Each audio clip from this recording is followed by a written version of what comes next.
Salam. Çəkilişlə bağlıdır. Acil Ülmiyə Səlimovanın diplom, sertifikasiyası, onları tez götür gətirməyə otağı. Hazırda Nəsimi rayonu Bioloji Təbabət Klinikasının qarşısındayıq.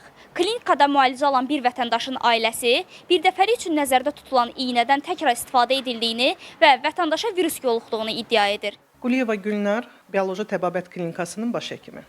Klinikamızda qarşı səslənilən bu iddialara münasibətiniz necədir? Münasibətimizi təbii ki bildirmişik, sizə də bildirək. Şikayətçinin dediklərinə əsas olaraq biz də müəyyən həkimimizlə, heyətlə bir araşdırma apardıq və bu iddialar əsassızdır.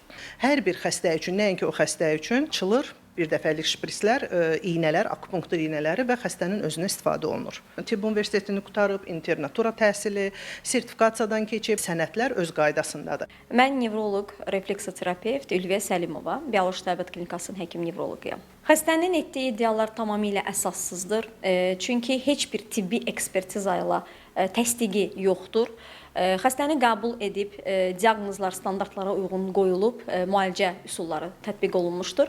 Biz pasiyentə istifadə etdiyimiz iynələr tam aseptika, antiseptika qaydalara uyğun olaraq prosedur da bu şəkildə aparılmışdır.